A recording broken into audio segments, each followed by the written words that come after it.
ఇవాల్టి నుంచి కాళేశ్వరం ప్రాజెక్టుపై విచారణ జరగనుంది. కోల్కతా నుంచి నిన్న హైదరాబాద్ కు చేరుకున్నారు జస్టిస్ పీసీ ఘోష్. బీఆర్ఎస్ హయాంలో ఆర్థిక నీటిపారుదల శాఖ మంత్రులుగా పనిచేసిన ఈటెల హరీష్ రావులను ఈ వారంలో విచారణకు పిలిచే ఛాన్స్ ఉంది. దీనిపై వారికి నోటీసులు ఇచ్చేందుకు కమిషన్ ఏర్పాట్లు చేస్తోంది. నిధుల కేటాయింపు, ఉత్తర్వుల జారీ, పలు సంస్థల నుంచి రుణాల సేకరణ వంటి అంశాలపై గతంలో జరిగిన విచారణలో నమోదు చేసింది కమిషన్.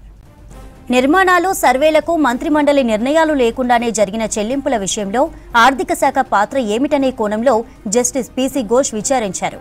ఇప్పుడు ఆయా అంశాలకు సంబంధించి ప్రభుత్వ స్థాయిలో ఏం జరిగింది, నాడు ఆర్థిక మంత్రిగా ఉన్న రాజేందర్ను ప్రశ్నించే అవకాశాలున్నట్లు తెలుస్తోంది. బ్యారేజీల నిర్మాణ విషయంలో తీసుకున్న నిర్ణయాలపై అప్పటి మంత్రి హరీష్ రావును కమిషన్ ప్రశ్నిస్తుందని సమాచారం. ఇక వచ్చే నెలలో ప్రభుత్వానికి ఒక ప్రాథమిక నివేదిక అందించే అవకాశాలున్నట్లు తెలుస్తోంది. ఇవాల్టి నుంచి కాళేశ్వరం ప్రాజెక్టుపై విచారణ జరగనుంది. కోల్కతా నుంచి నిన్న హైదరాబాద్ కు చేరుకున్నారు జస్టిస్ పీసీ ఘోష్. బీఆర్ఎస్ హయాంలో ఆర్థిక నీటిపారుదల శాఖ మంత్రులుగా పనిచేసిన ఈటెల హరీష్ రావులను ఈ వారంలో విచారణకు పిలిచే అవకాశం ఉంది. దీనిపై వారికి నోటీసులు ఇచ్చేందుకు కమిషన్ ఏర్పాట్లు చేస్తోంది. నిధుల కేటాయింపు, ఉత్తర్వుల జారీ, పలు సంస్థల నుంచి రుణాల సేకరణ వంటి అంశాలపై గతంలో జరిగిన విచారణలో నమోదు చేసింది కమిషన్.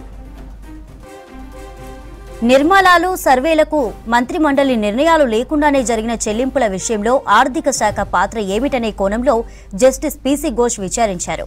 ఇప్పుడు ఆయా అంశాలకు సంబంధించి ప్రభుత్వ స్థాయిలో ఏం జరిగింది, నాడు ఆర్థిక మంత్రిగా ఉన్న రాజేందర్ను ప్రశ్నించే అవకాశాలున్నట్లు తెలుస్తోంది.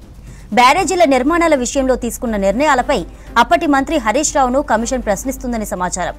ఇక వచ్చే నెలలో ప్రభుత్వానికి ఒక ప్రాథమిక నివేదిక అందించే అవకాశాలున్నట్లు తెలుస్తోంది.